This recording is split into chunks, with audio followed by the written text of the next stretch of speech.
ओम।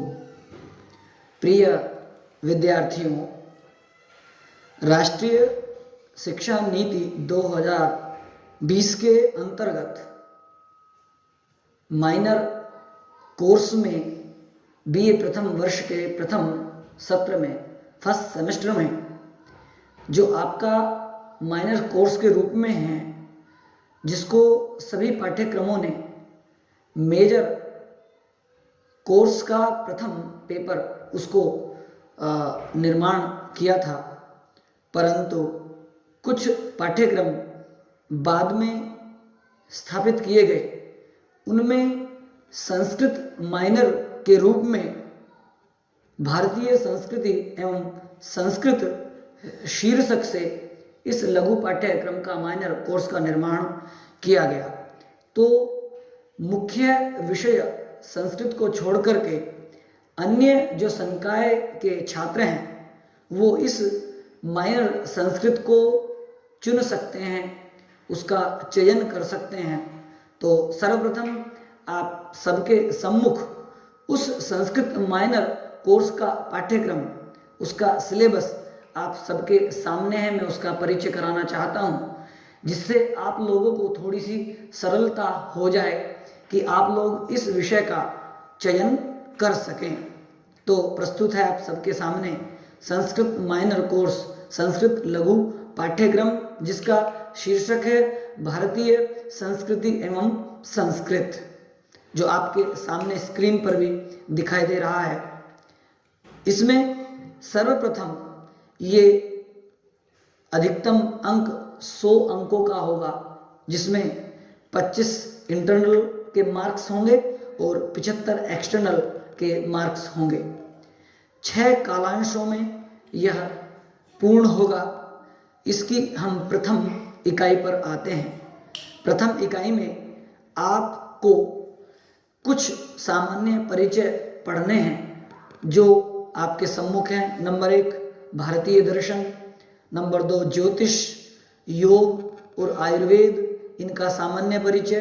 फिर उसके बाद वेद व्यास, वाल्मीकि, कालिदास, बाणभट्ट, पाणिनि और पतंजलि, इनका आपको सामान्य परिचय पढ़ना है।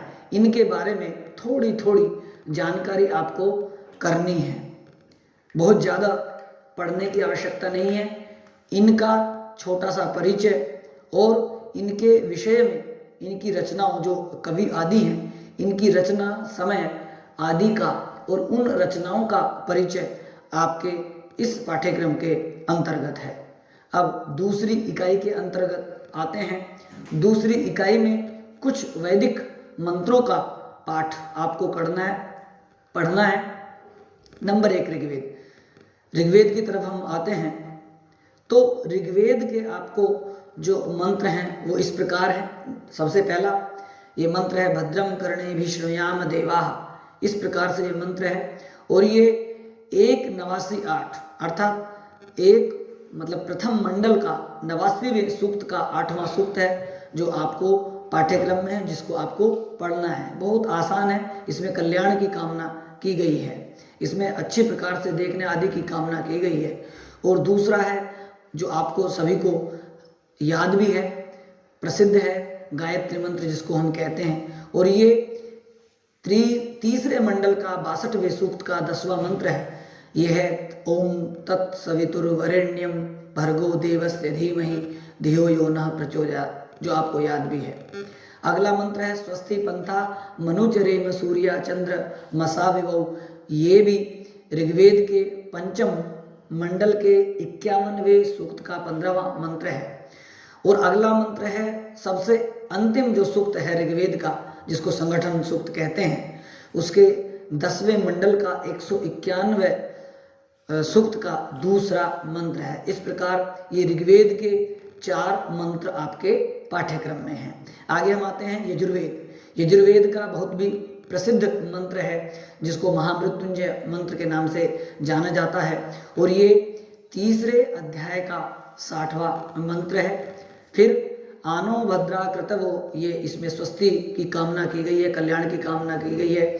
और ये 25वें अध्याय का 14वां मंत्र है। उसके बाद बहुत वो भी प्रसिद्ध मंत्र है, विश्वानि देव सवितर्दुरितानि परासुव यद भद्रम तन्न आसुव। ये 30वें अध्याय का तीसरा मंत्र है। उसके बाद याम मेधाम देवगणः पितरश्चोपासते, ये 32वें अध्याय का 34वां मंत्र है। इसी प्रकार तच्चक्षुर्देव हितं पुरस्तात् शुक्रमुच्चरत्, इसमें आयु वृद्धि की कामना की गई है। और ये 36वें अध्याय का 24वां मंत्र है। इस प्रकार ये यजुर्वेद के मंत्र हैं। अब आता है सामवेद। सामवेद का केवल एक ही मंत्र है जो भद्रम कर्णे भी शृणुयाम देवाः, ये इत्यादि ये मंत्र है। एक त्रुटि हो गई है इसमें, जो ऋग्वेद में ये मंत्र आता है तो ऋग्वेद का आपके पाठ्यक्रम में नहीं है, ये हट चुका है, क्षमा चाहूँगा। इसके बाद हम आते हैं अथर्ववेद की ओर। अथर्ववेद का ये 19वें कांड का 15वें सूक्त का छठा मंत्र है, अभयम मित्राद अभयम, अर्थात मित्र और अमित्र की इसमें विशेषता बताई गई है। उसके बाद 19वें कांड का 41वें सूक्त का पहला मंत्र है, भद्रमिच्छन्त ऋषयः। और उसके बाद आपका ऐत्रेय ब्राह्मण, उसका ये है चरण वै मधुविंदति, ये 33वें ब्राह्मण का तृतीय और 5वां है। उसके बाद ईशावास्य उपनिषद, ये ब्राह्मण का था, ये उपनिषद का है। ईशावास्यमिदं सर्वं यत् किंच जगत्याम जगत, ये पहला ही मंत्र है। उसके बाद कठोपनिषद का है उत्तिष्ठत जागृत, ये 14वां है। उसके बाद सहनाववतु, ये 19वां है। उसके बाद मुंडकोपनिषद का सत्यमेव जयते। इस प्रकार से ये आपका वैदिक पाठ्यक्रम है जो वेदों में आपको पढ़ना है। अब तीसरी यूनिट जो आपको पढ़नी है उसमें हितोपदेश। हितोपदेश अर्थात हितकारी उपदेश, जिनमें हित की बातें निहित हैं, ऐसी उपदेश इस हितोपदेश के माध्यम से इसका जो प्रथम प्रकरण है वो मित्र लाभ, वहाँ तक आपको पढ़ना है। उसके बाद आपको चौथी यूनिट में श्रीमद् भगवत गीता, उसका द्वितीय अध्याय 16 से 30 श्लोक आपको पढ़ने हैं। और उसके बाद फिर नीति शतक के आपको केवल प्रथम श्लोक से 10वें श्लोक तक आपको पढ़ना है, ये आपके पाठ्यक्रम में है। और उसके बाद 5वीं यूनिट जो आपके पाठ्यक्रम में है वो कुछ महत्वपूर्ण संस्कृत शब्दों के पर्यायवाची शब्द हैं जो आपको पढ़ने हैं। और उसके बाद कुछ ध्येय वाक्य जो मोटो होते हैं, मोटो अर्थात जो संस्थाएं, जो प्रशासनिक विभाग हैं, उन्होंने अपने लोगो बनाए हुए हैं और उनमें कुछ मोटोज का निर्माण किया गया है, उनमें रखा है उनको, जो एक प्रकार से वेदों की सूक्तियां हैं, उक्तियां हैं, अच्छी अच्छी बातें हैं, उन सबको उन्होंने ध्येय के रूप में, ध्येय वाक्य के रूप में स्वीकार किया है।